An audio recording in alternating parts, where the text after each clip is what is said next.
कांग्रेस में संघर्ष की जिसकी पहचान है, जो कभी अच्छे में कभी विवादों में घिरे रहते हैं, आज जिलाध्यक्ष के रूप में सामने हैं अशोक श्रीवास्तव जी, जो मनेंद्रगढ़ चिरमिरी भरतपुर जिले के जिलाध्यक्ष हैं।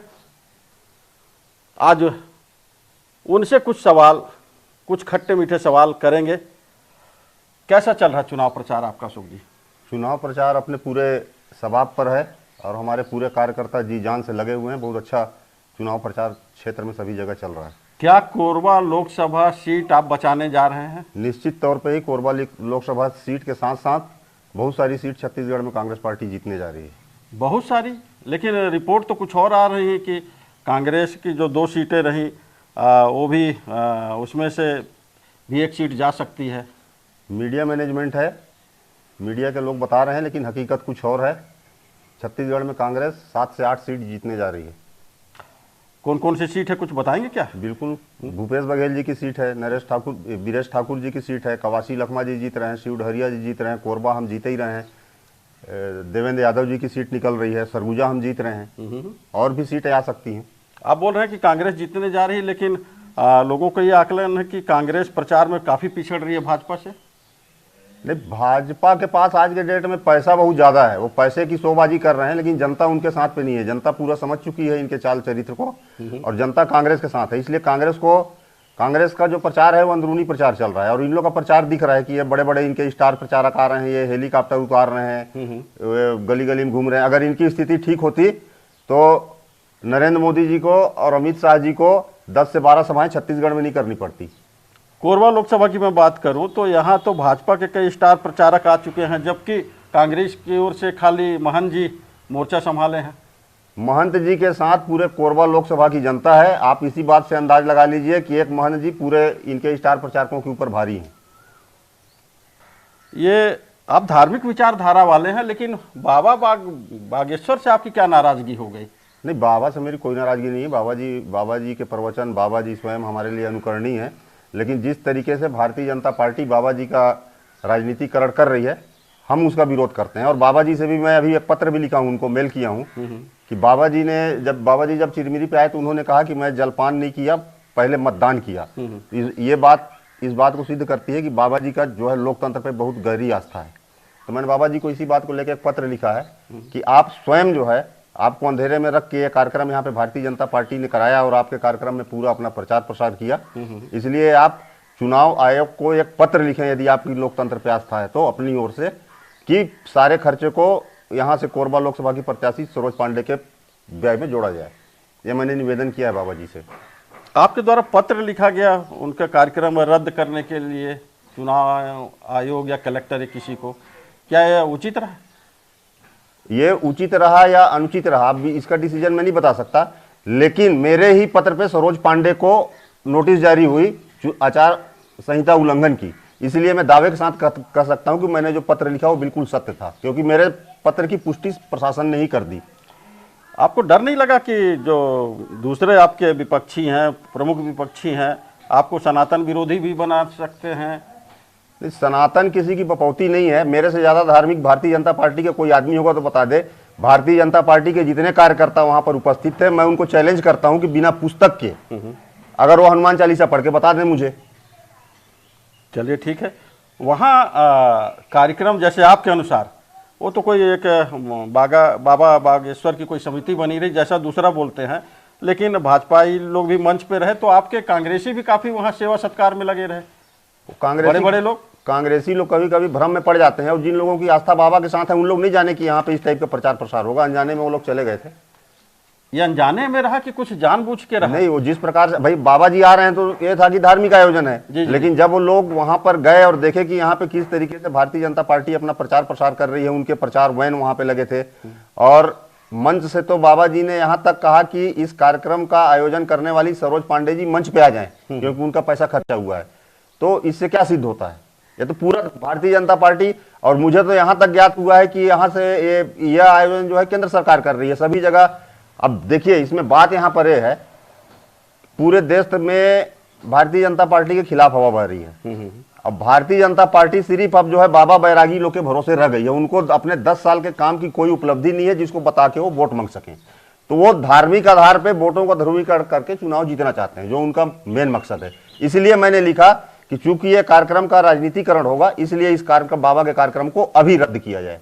नहीं, मैं इसलिए बोल रहा हूँ कि रामलला से परहेज करने वाले कांग्रेस के जो कुछ बड़े पदाधिकारी हैं और वो वहाँ सेवा करते पाए गए, हलवा या जो भी चीज़ रहा भक्तों को बांटते पाए गए, देखे गए, और अच्छा काम है, कोई बुराई नहीं है उसमें।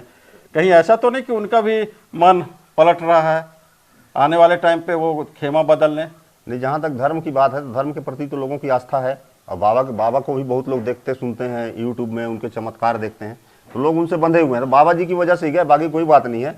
और जहाँ तक रामलला जी की बात है, तो जहाँ तक मैं जानता हूँ कि सनातन धर्म के प्रथम और अंतिम व्यक्ति हमारे चारों शंकराचार्य हैं। चारों शंकराचार्य ही जो हमारे धर्म के विषय में निर्देश देते हैं, उसका पूरा सनातन धर्म जो है पालन करता है।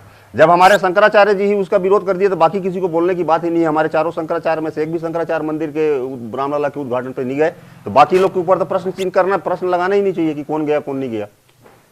पाला बदलने की बात मैं बार बार इसलिए कर रहा हूँ कि आपके कट्टर सिपाही झगड़ा खान कि आपके अध्यक्ष महोदय अपना तो भाजपा में गए 3 पार्षदों को भी ले गए। आखिर ये कौन सा मोहनी मंत्र है ये लोग के पास कि आपके खास लोग जा रहे हैं? बात चाहे इस जिले की हो, चाहे प्रदेश की हो, चाहे देश की हो। देखिए, भारतीय जनता पार्टी पूरी तरीके से दबाव की राजनीति कर रही है। डरा कर धमका कर कांग्रेस के कार्यकर्ताओं को तोड़ा जा रहा है, और बेवजह इनके ऊपर, मुझे जहां तक ज्ञात है, रजनीश पांडे के ऊपर जांच पड़ताल के नाम से और ये करेंगे वो करेंगे, उनको डरा धमका के पार्टी में ले गए। वो अपनी इच्छा से नहीं गए हैं। उनका पूरा इतिहास अगर आप देखेंगे तो उनके पिताजी से लेके अभी तक उनके घर में सिर्फ कांग्रेस का ही झंडा लहराया है।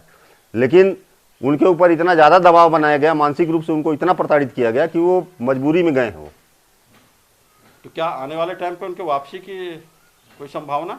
देखिए, जो कांग्रेस की विचारधारा को मानता है, कांग्रेस को समझता है, जो इस देश को मानता है, जो महात्मा गांधी को मानता है, पंडित जवाहरलाल नेहरू को मानता है, सुभाष चंद्र बोस को मानता है, भगत सिंह को अपना आदर्श मानता है, वो भारतीय जनता पार्टी में जा ही नहीं सकता। वो मूल रूप से कांग्रेस में ही है। भाजपा प्रत्याशी को बाहरी बताया जा रहा है, उसका कितना फायदा आप लोग को मिलने जा रहा है? नहीं, फायदा नुकसान का बात नहीं, बताया नहीं जा रहा है। वो तो बाहरी प्रत्याशी यही है, वो तो सब सर्वविदित है कि वो बाहर से आई है, दुर्ग से। दुर्ग में उन्होंने भरे मंच पे एक अपने साहू समाज के एक कार्यकर्ता को उन्होंने थप्पड़ मारा। वो थप्पड़ का गूंज इतना पड़ा कि उनको दुर्ग से भागना पड़ गया, चुनाव भी हार गई। अब वो जमीन तलाश कर रही है कोरबा में। यहाँ तो जमीन उनकी पहले से खिसकी हुई है, उनके ही कार्यकर्ता उनकी नैया डूबोने में लगे हैं, उनको धोखा में रखे हैं सरोज पांडे को। जब वो आती हैं तो उनके पीछे बहुत भीड़ चलती है, जब चली जाती हैं तो कोई नहीं दिखता है। तो आपके कहने के अनुसार जो सरोज पांडे जी के पीछे जो भीड़ दिख रही है वो नकली भीड़ है या नकली समर्थक है? हाँ बिल्कुल, और नकली भीड़ चल रही है, नकली समर्थक हैं। और ये जानकारी मुझे लगता है कि सरोज पांडे जी को भी है, क्योंकि जो पटना में सभा हुई सीएम की, उसमें 500 लोगों की भीड़ भी नहीं जुट पाना। और उसके बाद उनके जो पूर्व मंत्री रहे भैयालाल रजवाड़े जी ने मंच से कहा कि मुझे बहुत दुख है कि यहाँ पे 400-500 लोग भी नहीं जुटे। वो वीडियो वायरल हो रहा है, तो वो कितना उनका जमीन है वो तो वहीं से पता चल गया। छत्तीसगढ़ में आप जो है दूसरे पे आरोप लगा रहे हैं, बाहरी है। आप पे आरोप ये लगता है कि क्या छत्तीसगढ़ में दुर्ग जिला ही ऐसे जहां बेहतर कैंडिडेट है? दुर्ग जिला से आपने 5 प्रत्याशी दिए हैं 5 लोकसभा में, क्या ये उचित है क्या? नहीं, वो तो देखिए, प्रत्याशी का चयन जो है ऊपर स्तर से होता है, लेकिन ज्यादा से ज्यादा कांग्रेस ने सभी वर्गों का, सभी समाज का प्रतिनिधित्व इस लोकसभा में दिया है, और अधिक से अधिक स्थानीय लोगों को ही वहां पे प्रत्याशी बनाया गया है। मैं बात कर रहा हूं आपका, चाहे जांजगीर सीट में डॉक्टर शिव कुमार डहरिया, ताम्रध्वज साहू जी गए उधर, बघेल जी गए उधर, कई सीट ऐसी हैं। तो दुर्ग से लगा हुआ है राजनांदगांव, वो अंदर बाहर की बात नहीं है उसमें बघेल जी की। और ताम्रध्वज साहू जी का शुरू से जनाधार महासमुंद क्षेत्र में रहा है। शिव डहरिया जी भी उसी क्षेत्र के रहने वाले हैं, जांजगीर चांपा के। अब जिले के बंटवारा में एक आध गांव इधर उधर हो गया, इसका मतलब है नहीं कि वो बाहरी है। चलिए ठीक है। ये बताइए कि रेत का आरोप पहले कांग्रेसी राज में बहुत लगता रहा कि जो रेत उत्खनन करने वाले हैं उनके तार रायपुर से जुड़े हैं। अभी क्या हाल है रेत का? देखिए, रेत का कोई मुद्दा नहीं है। जब भारतीय जनता पार्टी की सरकार थी तो यहाँ पे छत्तीसगढ़ में रेत माफिया इन्हीं के 15 साल के कार्यकाल में फले फूले और उन्हीं के पैसे से इनकी पार्टी चल रही थी। अब चाहे वो, अब छोटा सा आपको उदाहरण दूंगा, जनकपुर क्षेत्र से बनास गोपद ये पूरा रेत ये भेज दिए उत्तर प्रदेश और बिहार, यहाँ का रेत राजस्थान तक गया।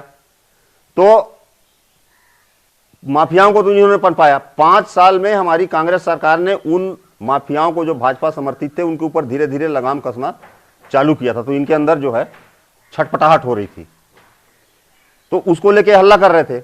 और जैसे ही इनकी सरकार बनी सब शांत हो गया, वो सब जायज हो गया, संवैधानिक है वो रेत उत्खनन। तो अभी भी तो गांव वाला रेत के लिए तरस रहा है, माफियाओं का फिर कब्जा हो गया। नहीं, माफिया इनके राज में तो माफिया डंडा लेके घूम रहे हैं। अगर अभी मुझे घर बनाने के लिए 1 ट्रैक्टर रेत की जरूरत हो और मैं चले जाऊं हसदेव नदी से अपने घर के लिए रेत लाने के लिए, तो वहां पे तहसीलदार को भेज देंगे, एसडीएम को भेज देंगे, अपने गुंडे गुर्गों को भेज देंगे, हम 1 ट्रिप रेता नहीं ला सकते। जबकि इनके पास, इनके जो माफिया हैं और इनके जो रेत निकालने वाले हैं, इनके पास भी कोई वैध लाइसेंस नहीं है कि यहाँ से रेत का ठेका इनको दिया गया है, कहीं कागज पे नहीं है। लेकिन इस तरीके से गांव वालों को एक गाड़ी रेता के लिए तरसना पड़ रहा है। सरगुजा संभाग में कबाड़ बहुत जोरों पर है। आखिर कबाड़ पे नियंत्रण क्यों नहीं हो पाता, चाहे कांग्रेस हो चाहे भाजपा, ऐसा क्यों है? कब तक पीसते रहेंगे लोग? नहीं, बिजली के तार कटते हैं, पाइप की लाइन कटती है। देखिए, जहाँ जहाँ पे कालरी है वहाँ पे कबाड़ का काम आज से नहीं 50 साल पहले से चल रहा है। लेकिन आप 5 साल जो कांग्रेस का शासन था उसमें आप देखे होंगे कि जो चोरी का कबाड़ था उस पर बहुत ज़्यादा प्रतिबंध लगा हुआ था। कबाड़ी लोग हिम्मत नहीं पा रहे थे। जो उन लोग लाइसेंस अपना, जिनका लाइसेंस है वो खरीदी करते थे ऑक्शन पे, वही कबाड़ का माल जो है जा रहा था। बाकी ये जो चोरी है, वायर काटना, पानी के पाइप काटना, अब क्या हुआ है कि ये भाजपा सरकार में कबाड़ियों को खुला संरक्षण दे दिया गया है। ये तो दिन दहाड़े जो है कालरी का मशीन उठा के ले जा रहे हैं, कालरी के गार्ड कुछ नहीं कर पा रहे हैं, उनके साथ मारपीट हो रही है। चर्चा में हुआ, चिरमिरी में हुआ, कुरासिया ओपन कास्ट में हुआ कि गार्ड को ही पीटे और बंदूक दिखा के उनका सामान उठा के ले गए। पुलिस FIR नहीं लिखती उनका, कबाड़ी लोग का जो इस टाइप का कृत्य कर रहे हैं। तो चाहे सट्टा का हो चाहे कबाड़ का हो। अभी मैं आपको बता रहा हूँ छोटा सा उदाहरण, जब 15 साल भारतीय जनता पार्टी की सरकार थी तो भारतीय जनता पार्टी के कार्यकर्ता अपने मोटरसाइकिल के डिक्की में दारू रख के खुलेआम, जितने कोचिया थे अवैध शराब बिक्री के, उस पूरे भारतीय जनता पार्टी के कार्यकर्ता थे। कई के ऊपर यहाँ खड़गवां, मैं एक लोकल की बात कर रहा हूँ, खड़गवां थाना में कई के ऊपर मामला भी दर्ज हुआ, कई लोग अंदर भी गए। अभी इन्होंने शराब नीति में परिवर्तन किया है। अब फिर सुनने में आ रहा है कि ठेका कराएंगे। वो ठेका अब क्यों होगा? ठेका इसीलिए होगा कि इनके लोग खुलेआम गांव में दारू पौआ में बेच सकें और पैसा में मजबूत हों, सरकार को भी पैसा पहुंचाए। ये इन लोग की नीति रहती है शुरू से। तो अगर ऐसा करेंगे तो भ्रष्टाचार और अवैध काम तो प्रदेश में बढ़ेगा ही। आज कानून कहाँ है छत्तीसगढ़ में, बताइए। 4 महीना में लोगों की हालत खराब हो गई। न महिलाएं सुरक्षित हैं, न आमजन सुरक्षित है। लूट हो रही है, डकैती हो रही है, महिलाओं के साथ घृणित कार्य किए जा रहे हैं, उनकी हत्या की जा रही है। यह है भारतीय जनता पार्टी का सुशासन। कहीं ऐसा तो नहीं कि शराब से भी पैसा कमाया जा सकता है? ये आपके शासन ने सिखा दिया भाजपा को? नहीं, भाजपा तो अभी तक जितना आरोप लगाई एक भी सिद्ध नहीं कर पाई। कभी इसका नाम FIR में लेंगे दबाव बनाने के लिए, कभी उसका नाम। महादेव सट्टा ऐप में इन लोग बहुत हो हल्ला किए, यहाँ तक कि प्रधानमंत्री जी भी छत्तीसगढ़ में आए तो विधानसभा चुनाव में वो महादेव सट्टा ऐप का मामला उठाए। अब उसके आप तह में जाएंगे तो महादेव सट्टा ऐप के ऊपर कार्रवाई करने के लिए सबसे पहले हमारे माननीय भूपेश बघेल जी ने ही उसके ऊपर प्रतिबंध लगाया। अगर महादेव सट्टा ऐप गलत है और कांग्रेस के लोग उसमें लिप्त थे तो उस पर कार्रवाई क्यों नहीं करते? और महादेव सट्टा ऐप अभी तो इनकी सरकार है यहाँ भी और दिल्ली में, तो क्यों नहीं बंद करवाई उसको, महादेव सट्टा ऐप को? तो पैसा तो ये खा रहे हैं महादेव सट्टा ऐप से, आरोप दूसरे के ऊपर लगाते हैं। क्या ये उम्मीद किया जाए कि ये चुनाव खत्म होने के बाद कांग्रेस एक कड़े रुख में नजर आएगी और सट्टा माफिया, रेत माफिया, ड्रग माफिया के विरुद्ध मोर्चा सही में देखने को मिलेगा? अगर छत्तीसगढ़ में भारतीय जनता पार्टी की सरकार अवैध कामों पे अंकुश नहीं लगाती, यहाँ महिलाएं सुरक्षित नहीं रहेंगी, आम जन सुरक्षित नहीं रहेंगे, कानून का राज नहीं रहेगा, तो 5 साल कांग्रेस पार्टी छत्तीसगढ़ में इन मुद्दों को उठाती रहेगी और इनको चैन से जो है सरकार चलाने नहीं देगी। संगठन में आप अनुशासन को बहुत महत्व देते हैं, लेकिन कहीं ऐसा नहीं लगता कि ये अनुशासन प्रिय होना आपके लिए भारी पड़ जाता है? कुछ लोग आपे के विरुद्ध फिर रणनीति बनाने लगते हैं। नहीं, देखिए, वो तो उसमें कोई समझौता नहीं है। मैं अनुशासन का पालन स्वयं भी करता हूं और सामने वाले से भी चाहता हूं कि वो अनुशासन का पालन करे। अब उसमें कई बार अप्रिय स्थिति आ जाती है कि हमको किसी को बोलना पड़ जाता है कि भैया ये गलत कर रहे हो, इसको ऐसा ठीक नहीं है, यहाँ पे करो, तो उसको बुरा लग जाता है। तो वो कुछ ऐसे बातें हो जाती हैं, लेकिन उसकी वजह से मैं अपना अनुशासन जो है तोड़ नहीं सकता। जो मुझे प्रिय है। अनुशासन मैंने महात्मा गांधी को पढ़ा है तो सीखा है, पंडित जवाहरलाल नेहरू को पढ़ा है तो सीखा है, भगत सिंह को मैंने बहुत ज़्यादा पढ़ा है। भगत सिंह जेल में रह के इतनी सारी पुस्तकें लिखे, इतना सारा जो है संदेश उन्होंने देशवासियों को दिया, वो अनुशासन में रह के ही उन्होंने किया। तो अगर आदमी अनुशासन का पालन करता है तो सामने वाले को कुछ देर के लिए थोड़ा सा खराब जरूर लगेगा, लेकिन अगर उसके आप अंदर तक जाएंगे तो जो बाकी स्थितियां हैं बड़ी अच्छी निर्मित होती हैं। चलिए आखिरी सवाल खत्म करते हैं। भाजपा में बोला जाता है संगठन को बहुत महत्व मिलता है, लेकिन कांग्रेस में उल्टा है। कांग्रेस में विधायक की चलती है, मंत्री की चलती है, संगठन को उतना महत्व नहीं मिलता। क्या आने वाले टाइम पे कुछ ऐसा परिवर्तन देखने को मिलेगा कांग्रेस में कि सही में संगठन को महत्व मिले? संगठन को अगर महत्व नहीं मिलता कांग्रेस पार्टी में तो जो छत्तीसगढ़ में 22 विधायकों को टिकट कटी वो कटती नहीं। संगठन के सर्वे के आधार पर ही 22 विधायकों की टिकट कटी कि इनका प्रदर्शन ठीक नहीं है, क्षेत्र में इनकी कार्रवाई ठीक नहीं है। अब रही बात, अब उसमें क्या है कि इन लोग संगठन में भारतीय जनता पार्टी वाले व्यापार टाइप का करते हैं कि ये छोटे से छोटे कार्यकर्ता को भी हमारे कार्यकाल में कुछ ना कुछ लाभ हो। अब किसी कर्मचारी का ट्रांसफर कराना है, किसी को प्रताड़ित करना है, तो छोटा कार्यकर्ता जो है इनका उसकी शिकायत करेगा और उस पर कार्रवाई इन लोग कर देते हैं धड़ाक से। अब उसके पीछे इनकी मंशा क्या है?